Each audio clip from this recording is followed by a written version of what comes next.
Bonjour et bienvenue dans ce point marché du mois d'avril. Depuis plusieurs semaines, le conflit en Iran est un facteur majeur d'incertitude pour les marchés financiers.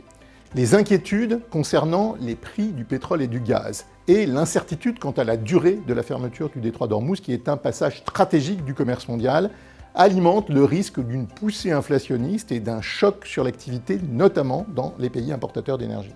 Au mois de mars, les taux longs sont remontés des deux côtés de l'Atlantique, le dollar s'est renforcé, tandis que l'or a nettement corrigé et que les marchés d'actions ont globalement reculé.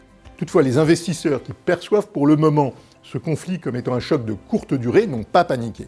D'ailleurs, on observe qu'il n'y a pas d'homogénéité sur les marchés d'actions. Quand on regarde les performances depuis le début de l'année, les marchés américains, que ce soit le S&P 500 ou le Nasdaq, sont en très fort repli. La bourse européenne a globalement résisté, tandis que la bourse japonaise a progressé. Mais il y a énormément de volatilité, et sur certaines séances, on peut observer des mouvements très brusques, que ce soit à la baisse comme à la hausse. Dans cet environnement, les investisseurs devront se concentrer sur les 4 thématiques suivantes. Première thématique, l'inflation. L'impact sur le niveau des prix sera très différent d'une zone à l'autre. L'Europe apparaît particulièrement vulnérable en raison de sa forte dépendance aux importations d'hydrocarbures. Une hausse durable des prix de l'énergie pourrait donc y raviver des tensions inflationnistes plus marquées qu'aux États-Unis ou dans certains pays émergents. Nous prévoyons que l'inflation excédera la cible de 2% de la Banque centrale européenne cette année, avant de refluer l'an prochain. Deuxième thématique, la politique monétaire. Les banques centrales adoptent une posture prudente. Elles se tiennent prêtes à intervenir, recherchant le juste équilibre entre la nécessité de lutter contre l'inflation et le risque de peser sur une croissance déjà fragilisée. La Banque centrale européenne a déjà laissé entendre qu'elle pourrait relever ses taux d'intérêt si besoin.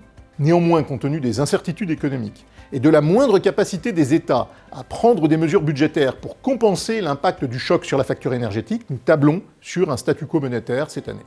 Troisième thématique, l'évolution du dollar. Sur le marché des changes, la devise américaine s'est certes renforcée, mais sans s'apprécier de façon très significative. Et à moyen terme, nous continuons d'anticiper un affaiblissement du dollar en raison de la montée du déficit budgétaire américain et de la hausse des déséquilibres internes aux États-Unis. Dans ce contexte, une fois la crise terminée, on s'attend à des réallocations de portefeuille vers d'autres zones géographiques. Quatrième et dernière thématique, l'évolution des pays émergents. Beaucoup d'entre eux présentent des fondamentaux macroéconomiques solides et disposent de politiques budgétaires plus disciplinées. Par ailleurs, des tendances structurelles comme le nearshoring, c'est-à-dire la relocalisation des chaînes de valeur dans les pays voisins, soutiennent la croissance dans ces pays.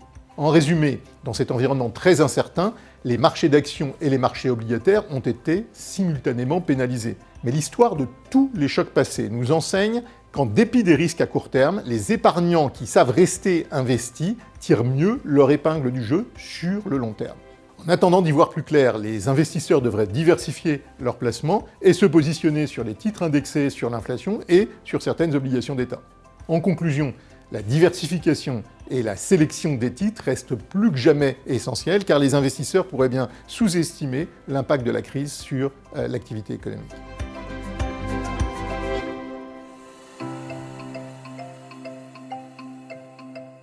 Merci pour votre attention et rendez-vous le mois prochain pour un nouveau point marché.